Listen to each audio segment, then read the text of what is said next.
Hello students, welcome to ClassFix Academy. ClassFix Academy ফলৰ পৰা সকলোকে স্বাগতম জনাইছো। ADRE 3.0 বাবে যিসকল ক্যান্ডিডেট ওয়েট কৰি আছে বা ADRE 3.0 কাৰণে যিসকল ক্যান্ডিডেট প্ৰিপেয়াৰ হৈ আছে তেওঁলোকে আমাক কোৱেশ্চন কৰে যে স্যাৰ ADRE 3.0 ভ্যাকেন্সি কেতিয়া আহিব, ADRE 3.0 কিমান পোষ্ট থাকিব, ADRE 3.0 কাৰণে কিদৰে প্ৰিপাৰেচন চলাব লাগে, ADRE 3.0 স্ট্ৰেটেজি কি হ'ব, কি সোৰ্সৰ পৰা আমি পঢ়িম। সো এই প্ৰশ্নবোৰৰ উত্তৰত আজিৰ এই ভিডিওটো প্ৰস্তুত কৰিছো। ভিডিওটো বহুত বেছি ইম্পৰ্টেন্ট হ'ব ADRE 3.0 এস্পিৰেন্টছ সকলৰ বাবে। ভিডিওটো অলপ দীঘলীয়া হ'ব পাৰে, মই আগতে কৈছো, কাৰণ ইয়াতে মই ডিটেইলছত গোটেইখিনি আলোচনা কৰিম। তো অলপ দীঘলীয়া হ'ব। যিসকল ডেডিকেটেড ক্যান্ডিডেট হয়, ডেসপাৰেট ক্যান্ডিডেট হয়, নহয় ADRE 3.0 ক্ৰেক কৰিবই লাগিব, তেওঁলোকে নিশ্চয় ভিডিওটো প্ৰথমৰ পৰা শেষলৈকে চাব। সোৱাৰ পিছতো যদি কিবা ডাউট থাকে, প্ৰশ্ন থাকে, মোক সুধিব পাৰে, মই ৰিপ্লাই কমেন্ট সেকশনত কৰিম আৰু আপোনালোকৰ ডাউটখিনি ক্লিয়াৰ কৰি দিম। তো যিকি নহওক ভিডিওটো আৰম্ভ কৰিছো। তো ADRE 3.0 সম্পৰ্কে আমি এতিয়া খুব ধুনীয়াকৈ ডিসকাশন কৰিম। ADRE 3.0 এস্পিৰেন্টছ সকলৰ যি দুটা মেইন কোৱেশ্চন, এটা হৈছে যে ভ্যাকেন্সি কেতিয়া আহিব, আনটো হৈছে যে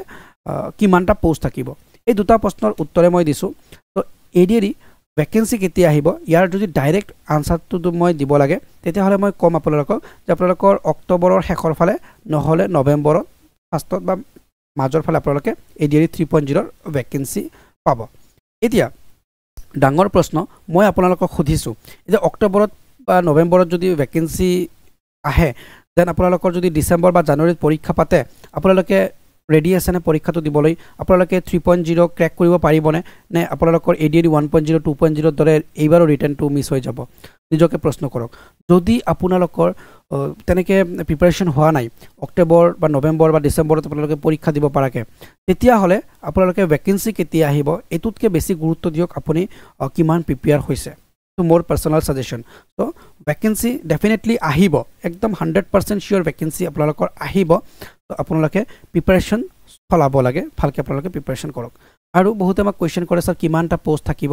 চাওক, পোষ্টৰ আনসাৰটো মই ঠিক একেদৰে দিম আপোনালোকক। পোষ্ট আপোনালোকৰ 5000 থাকক, পোষ্ট আপোনালোকৰ 10000 থাকক, 15000 থাকক বা 20000 থাকক, কোনো কথা নাই। আপোনাৰ এটা পোষ্টত আপোনাৰ চাকৰি লাগে, আপুনি সেই পোষ্টত সিকিউৰ কৰিব লাগে। বাস 5000 10000 নাম্বাৰ চাই আপোনাৰ কোনো লাভ নাই। আপোনাৰ এটা পোষ্ট লাগে, নিজকে হেতৰে প্ৰিপেয়াৰ কৰক যাতে আপোনাৰ এটা পোষ্ট ক্লিয়াৰ হয়। এতিয়া যদি আপোনালোকে এটোৰ এক্সাক্ট আনসাৰটো বিচাৰে যে কিমানটা পোষ্ট আহিব পাৰে টেন্টেটিভ, তো তেতিয়াহ'লে মই আপোনালোকক কম যে অলমোষ্ট আপোনালোকৰ 15000 মানৰ ভ্যাকেন্সি এটা আহিব। কিয় 15000ৰ ভ্যাকেন্সি আহিব হেতু মই কৈছো। ADRE Assam direct recruitment exam 2.0 আপোনালোকৰ যি ভ্যাকেন্সি আছিল হেতু আপোনালোকৰ 2022ৰ লিষ্টৰ এগেইনষ্টত আছিল, মানে 2022 লৈকে ডিপাৰ্টমেন্টত যিমান ভ্যাকেন্সি আছিল তাৰ এগেইনষ্টত ADRE 2.0ৰ পৰীক্ষা পাতিলে। এতিয়া 2022ৰ পৰা 2025 প্ৰায় শেষ হ'ব। তেতিয়ালৈকে ADRE মানে 2025ৰ যদি অক্টোবৰৰ 10 তাৰিখে ৰিক্ৰুটমেন্ট দিয়ে, তাৰ পিছত ধৰক নৱেম্বৰ বা অক্টোবৰৰ শেষৰ ফালে তেওঁলোকে এটা লিষ্ট ওলাব কিমান ভ্যাকেন্সি আছে। অলমোষ্ট আপোনালোকৰ 15000 মান ভ্যাকেন্সি আহি যাব গোটেই ডিপাৰ্টমেন্টত, কাৰণ 22ৰ পৰা 25 লৈকে বহুত মানুহ ৰিটায়াৰ হৈছে, ডিপাৰ্টমেন্টত বহুত মানুহৰ শৰ্টেজ হৈছে। তো সেইখিনি ফুলফিল কৰিবলৈ আপোনালোকৰ অলমোষ্ট 15000 মান পোষ্ট এটা আহিব। কিন্তু মই আকৌ আপোনালোকক কৈছো যে ভ্যাকেন্সি কিমান আহিছে হেতু ইম্পৰ্টেন্ট নাই, আপোনালোকৰ কেতিয়া আহিছে হেতু ইম্পৰ্টেন্ট নাই, আপুনি নিজৰ কাৰণে এটা পোষ্ট সিকিউৰ কৰা টাৰ্গেট কৰক, দ্যাট ইজ ইম্পৰ্টেন্ট। ঠিক আছে, যদি 10টা পোষ্ট থাকে তাতে যাতে এটা পোষ্ট আপোনাৰ সিকিউৰ হয়, এনেকৈ আপোনালোকে প্ৰিপাৰেচন কৰক। সো এতিয়া কথাটো হ'ল আপোনালোকে মোক ৰিপিট কোৱেশ্চন কৰিব যে স্যাৰ ঠিক আছে বাৰু আপোনালোকে তো কৈছে যে 100টা পোষ্ট থাকিলে যাতে মোৰ সিলেকশন হয়, 10টা পোষ্ট থাকিলে যাতে মোৰ সিলেকশন হয়। সো হেতু লেভেলত কেনেকৈ প্ৰিপাৰেচন কৰিম, কাৰণ ADRE 1.0 তো পঢ়িলো, 2.0 তো পঢ়িলো, নহল মোৰ কাম, বা মই সিলেকশন নহলো, মোৰ ৰিটাৰ্ণ ক্লিয়াৰ নহল। সো মই কেনেকৈ সিলেকশন লম? চাওক, এতিয়া আমি ADRE 1.0 তো হাজাৰ হাজাৰ ষ্টুডেণ্টক পাছ কৰাইছো, ADRE 2.0 তো হাজাৰ হাজাৰ ষ্টুডেণ্টক পাছ কৰাইছো। তো আমি যি স্ট্ৰেটেজি ফলো কৰিছো বা আমি যেনেকৈ পঢ়াইছো সেইখিনি আপোনালোকে এপ্লাই কৰক। মই এইটো কোৱা নাই যে আপোনালোকে আমাৰ কোৰ্স জইন কৰক, মই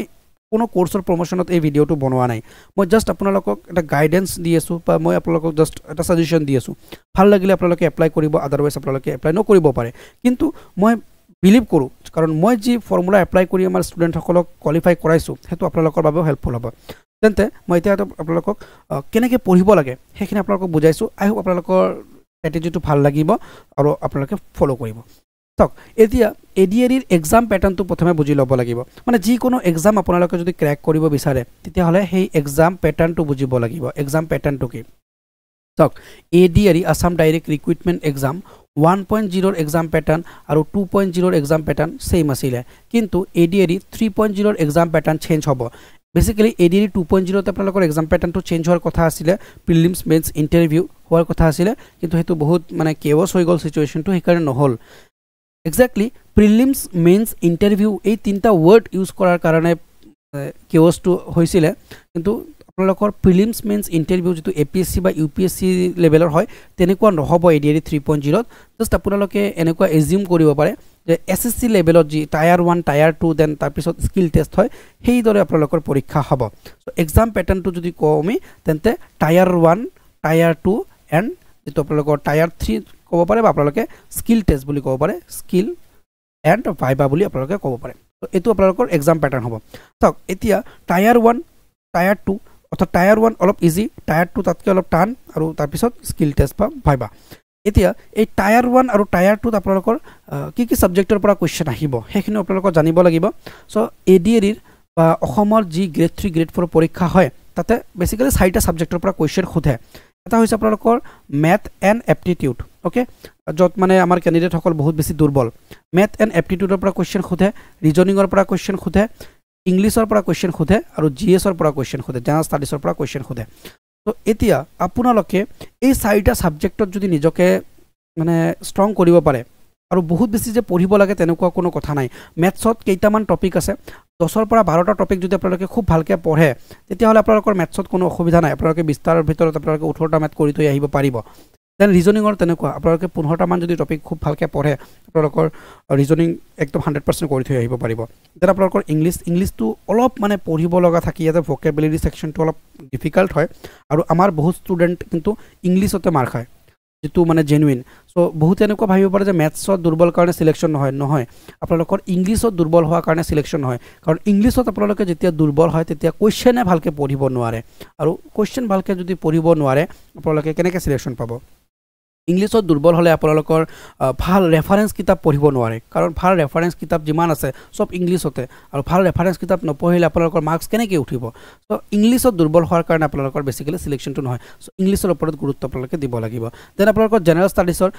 ষ্টাডিজৰ আপোনালোকৰ বেসিক্যালি দুটা পৰ্চন থাকে এটা থাকে ষ্টেটিক আৰু এটা থাকে কাৰেন্ট সো ষ্টেটিক আৰু কাৰেন্ট দুটা মিলাই খুব ধুনিয়াকৈ আপোনালোকে প্ৰিপাৰেচন চলাব পাৰে খুব ধুনিয়াকৈ আপোনালোকে প্ৰিপাৰেচন চলাব আৰু এই 4টা সাবজেক্ট আপোনালোকে পঢ়িব লাগিব এটা কোৰ পৰা আপোনালোকে পঢ়িব হেখিনি মই কৈছো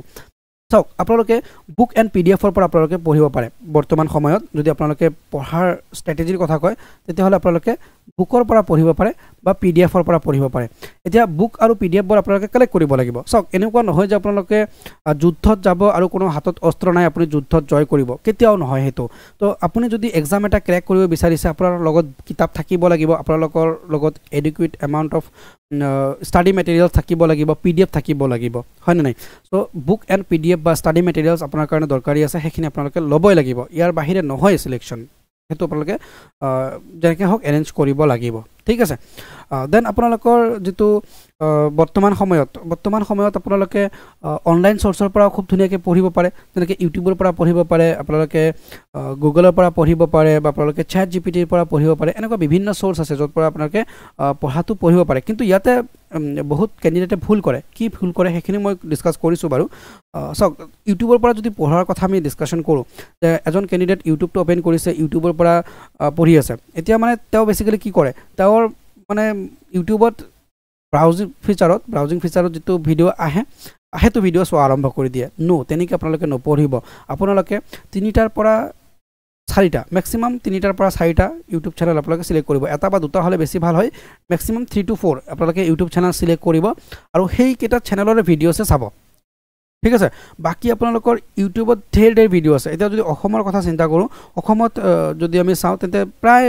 5000 মান এডুকেশনাল ইউটিউব চ্যানেল আছে সো এটা 5000 ইউটিউব চ্যানেলৰ যেতিয়া ভিডিও আপুনি চাব তেতিয়া নিজকে একদম মানে পাজল কৰি দিব তো হেতু নকৰিব 4ৰ পৰা 3টাৰ পৰা 4টা ম্যাক্সিমাম তাৰ বেছি আপোনালোকে ইউটিউব চ্যানেল নাচাব আৰু কোনটো ইউটিউব চ্যানেল চাব যত মানে বস্তুখিনি ডিটেইলছত ডিসকাস কৰা আছে মানে এনেকুৱা আমাৰ ক্যান্ডিডেট সকলে প্ৰিপেয়াৰ কৰে যেটো আমি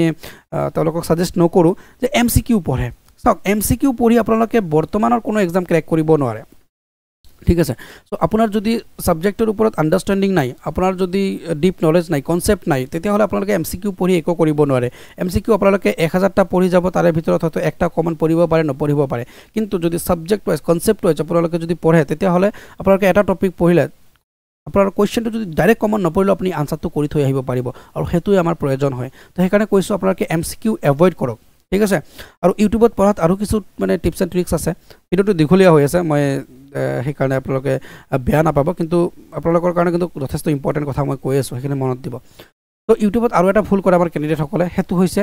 যে তেওঁলোকে লাইভ সেশন জয়েন কৰে সো আমিও লাইভ সেশন কৰাও আমিও এমসিকিউ পঢ়াও কিন্তু কথাটো হল যে সব ক্ষেত্ৰতে আপুনি লাইভ সেশন জয়েন নকৰিব সব ক্ষেত্ৰতে আপুনি এমসিকিউ নপঢ়িব সক আপোনালোকৰ লাইভ সেশন একটা সেশন 1 ঘন্টা বা 1.5 ঘন্টাৰ হয় 40টা মান কোৱেশ্চন তাতে ডিসকাস কৰা হয় ম্যাক্সিমাম বা 60টা কোৱেশ্চন ডিসকাশন কৰা হয় কিন্তু সেই 60টা কোৱেশ্চন বা 40টা কোৱেশ্চন আপুনি যদি ৰেকৰ্ডেড ভিডিওস হিচাপে চাই বা আপোনালোকে যদি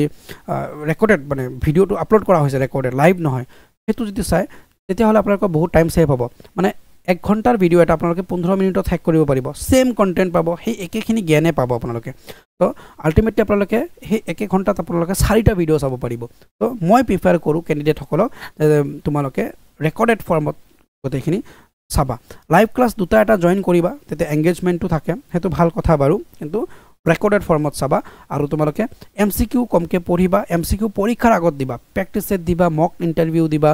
তাতে তোমালোকে এমসিকিউ টেস্ট কৰিবা নিজৰ কিন্তু এতিয়া সাবজেক্ট ওয়াইজ মানে তোমালোকে ডিটেইলছত পঢ়া ঠিক আছে অলৰাইট এতিয়া যেটো স্ট্ৰ্যাটেজি হেতুৰ কথা মই ডিসকাশন কৰিম তো স্ট্ৰ্যাটেজি কি হ'ব so ADRE Assam direct recruitment এক্সামৰ পৰীক্ষা এটা মানে প্ৰসেস কমপ্লিট হ'বলৈ অলমোস্ট 2 ৰ পৰা 2.5 ইয়াৰ্স টাইম লাগে হয়নে নাই তো 1.5 বছৰ বা 2 বছৰ এটা সময় লাগি যায় সো এটা 1.5 বছৰ বা 2 বছৰ সময় তোমালোকে কি এটা এক্সামৰ কাৰণে পঢ়ি থাকিবা নেকি নো তোমালোকে পঢ়াৰ মানে স্ট্ৰ্যাটেজিটো এনেকে বনাই লোৱা যে তোমালোকে এপিএসসি লেভেলৰ পঢ়া এপিএসসি মই এটো কোৱা নাই যে এপিএসসি ক্ৰ্যাক কৰিব লাগে বা এপিএসসি হেৰি কৰিব লাগে মানে এপিএসসি লেভেলৰ পঢ়া তেতিয়া হলে এপিএসসি যেনেকে তোমালোকৰ জিএস টো আছে খুব ধুনিয়াকে তোমালোকৰ এডিআৰই বাবে হৈ যাব এপিএসসি যেটো সিসেট আছে হেতু তোমালোকৰ ৰিজনিংৰ আৰু ম্যাথছৰ কাৰণে হেল্প কৰিব দেন তোমালোকে এসএসসিৰ কাৰণে পঢ়া এসএসসি কাৰণে পঢ়া আৰআৰবিৰ কাৰণে পঢ়া ঠিক আছে এই দুটা পৰীক্ষা তোমালোকৰ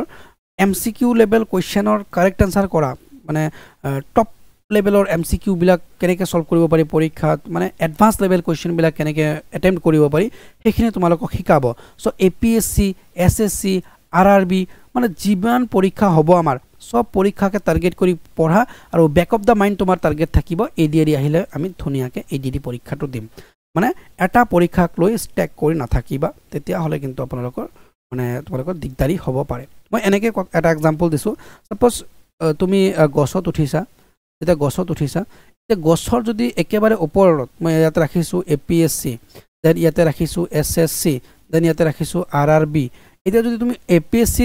লেভেলৰ পঢ়ি থাকা তাতে যদি নহয় তোমাৰ এসএসসিত আহি ৰখিব পাৰা এসএসসিত নহলে তুমি লাষ্টত আৰআৰবি নহলে লাষ্টত গৈ এডিআৰই সো এনেকুৱা লাষ্টত গৈ তোমালোকৰ এডিআৰই টো হ'ব সো কেবল এডিআৰই বাবে পঢ়া ষ্টুডেন্ট কেইটা কিন্তু এডিআৰই ক্ৰ্যাক কৰিবলৈ দিগদাৰি হয় হেতু প্ৰ্যাকটিক্যাল হয় আমাৰ যিমান ষ্টুডেন্ট এডিআৰই কোৱালিফাই কৰিলে ৰিটেন এক্সামিনেশন এডিআৰই 1.0 তে হওক এডিআৰই 2.0 তে হওক এটা তেওঁলোকে ভাইবা দিলে এটা তেওঁলোকে গ্ৰেড 3 স্কিল টেষ্ট দিলে সো যিসকল গ্ৰেড 3 ক্যান্ডিডেট আছিল আমি ক'ব পাৰো যে আমাৰ 60% ষ্টুডেন্ট এপিএসসি কাৰণে পঢ়া সো তোমালোকে এপিএসসি কাৰণে পঢ়া আৰু খুব ভালকে তোমালোকে প্ৰিপেয়াৰ হোৱা এতিয়া এপিএসসি কাৰণে পঢ়া মানে যে তুমি ডাঙৰ কোচিং ইনষ্টিটিউচনত যাব লাগিব বহুত হেভি প্ৰাইস পে কৰি এটা কোৰ্স জয়েন কৰিব লাগিব তেনেকুৱা কোনো কথা নাই মানে এপিএসসি ষ্টাণ্ডাৰ্ডত পঢ়া এটা টপিকক ডিটেইলছত পঢ়া এটা টপিকক তুমি মানে থ্ৰুলি পঢ়া তাৰে পৰা নোটস প্ৰিপেয়াৰ কৰা নিজে নোটস প্ৰিপেয়াৰ কৰাতকে বেটাৰ নোট কেতিয়াও হ'ব নোৱাৰে যিমানে কোচিং ইনষ্টিটিউচনে নোট নিদিয়ক কিয় নিজে বনোৱা নোটতকে কেতিয়াও বেটাৰ নোট নহয় আৰু হেতু পঢ়াটো ভাল হয় মনতো বেছি থাকে তো সেইকাৰণে নিজে অলপ লিখাৰ অভ্যাস কৰা তেতিয়া তোমালোকৰ সিলেকশন হোৱাৰ চান্সেসটো বাঢ়িব আই হোপ তোমালোকে বুজিব পাৰিছা মই কি ক'ব বিচাৰিছো এখিনি আছিল আজিৰ ডিসকাশনৰ টপিক নিজকে অলপ মোটিভেট কৰা নিজকে অলপ পুশ কৰা এডিআৰই 3.0 যাতে ক্ৰ্যাক হয় এনি হাউ হেতু কাৰণে তোমালোকে একদম ডিটাৰমাইন হৈ লোৱা ঠিক আছে আৰু দিনত 2 ঘণ্টাকে সময় দিয়া তো বেছি সময় তোমালোকে পঢ়িব নালাগে মই এটো কোৱা নাই যে তোমালোকে সব কাম বন বাদ দি একেবাৰে কেৱল পঢ়া কৰিব লাগে নহয় হেতু তোমালোকে পৰীক্ষাৰ 2 মাহ আগৰ পৰা কৰিবা 1 মাহ আগৰ পৰা পঢ়িবা এতিয়া তোমালোকে সব কাম কৰা পাৰ্ট টাইম কৰবা জব কৰি আছা জব কৰা স্কুলত পঢ়ি আছা পঢ়া একো অসুবিধা নাই দিনত 2 ঘণ্টা 24 আৱাৰ্ছৰ ভিতৰত 2 ঘণ্টা সময় ষ্টাডিত দিয়া আৰু সেই 2 ঘণ্টা তুমি ডিভাইড কৰি লবা যে 1 ঘণ্টা মই ম্যাথছ পঢ়িম ৰিজনিং পঢ়িম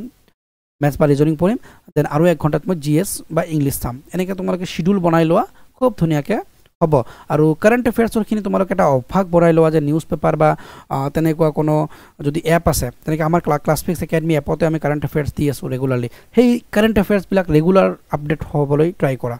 মই ৰেগুলাৰ কাৰেন্ট অ্যাফেয়াৰ্সটো ৰেগুলাৰ চাই আছো এজ এ নিউজ হিচাপে তোমালোকে চাই থাকা হেতু পৰীক্ষাত তোমালোকক হেল্প কৰিব যথেষ্টখিনি আৰু এটা অভ্যাস হ'ব লাগিব মানে অভ্যাস নহলে তোমালোকে কাৰেন্ট অ্যাফেয়াৰ্স এটা দিনত তুমি কভাৰ কৰিব নোৱাৰিবা সো অভ্যাস যেতিয়া বিল্ড হ'ব কাৰেন্ট অ্যাফেয়াৰ্স অটোমেটিক্যালি ক্লিয়াৰ হ'ব তোমালোক অলৰাইট এখিনি ক'ব লগা আছিল আই হোপ ভিডিওটো তোমালোকৰ যথেষ্টখিনি কনসেপ্ট ক্লিয়াৰ কৰিছে আৰু যদি কিবা প্ৰশ্ন থাকে মই খুদিবা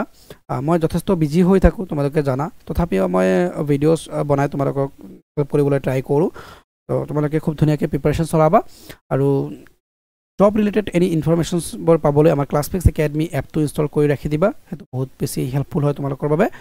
ভিডিওটো ইমানতে সামৰিছো thanks for watching Classfix academy see you in the next video ভালকে প্ৰিপাৰেচন চলোৱা অল দ্য বেষ্ট